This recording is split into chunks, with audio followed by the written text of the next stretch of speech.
Bonjour à tous, bienvenue sur ma page TikTok. Et je vais partager avec vous Matthieu 25-42 ce matin. Jésus dira, j'avais soif, vous ne m'avez pas donné à boire. J'avais faim, vous ne m'avez pas donné à manger. Pourquoi? Je l'ai expérimenté cette semaine écoulée. Mercredi dernier, qui vient de se passer, je me suis retrouvée chez une connaissance. Et cette connaissance, elle garde des enfants. Elle m'a offert un thé et je me trouvais dans la cuisine. Donc la bouilloire dans laquelle elle m'a fait cuire, elle a fait chauffer l'eau était sur le plan de travail. Et le petit enfant était dans le couloir, il a dit, je vais boire de l'eau.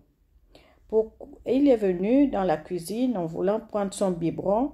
Et pourtant, j'avais entendu quand il a dit « je veux boire de l'eau », mais je n'ai plus fait attention de prendre son biberon, lui donner. J'étais allée dans des pensées parce que j'étais en train de me dire ils sont beaux les petits-enfants, pourquoi je n'ai pas de petits-enfants? Et c'est comme ça que Dieu m'éprouve.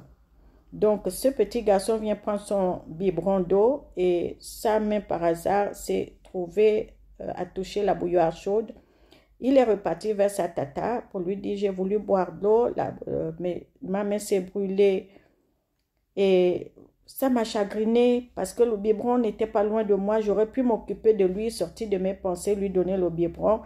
Et c'est comme ça que cette parole de Jésus qui dit, j'avais soif, vous ne m'avez pas donné à boire. Parce que Dieu se sert de tout un chacun comme il veut, des enfants, des vieillards, des vieilles femmes, des jeunes.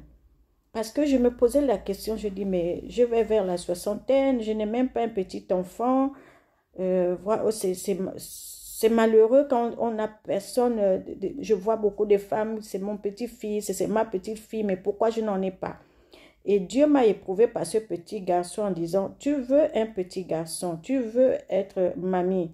Est-ce que tu serais à la hauteur de t'en occuper? Est-ce que tu sortirais de tes pensées? Est-ce que tu sortirais de ce que tu voudrais faire pour t'occuper des enfants? Donc, je vais parler à une femme qui cherche un enfant, à une femme qui peut-être qui n'est pas encore grand-mère comme moi. Ne soyons pas pressés, prenons le temps d'aimer d'abord. On doit aimer les enfants. Lui-même, il a dit, le royaume de Dieu ressemble à ceux qui sont comme des petits-enfants.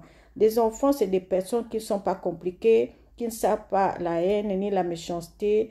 Voilà, donc je vais encourager quelqu'un dans cette thématique-là vraiment. Aimons-nous nous-mêmes d'abord, aimons les petits-enfants, aimons notre prochain. Le prochain, c'est nos petits-enfants, nos enfants et notre famille. Que Dieu bénisse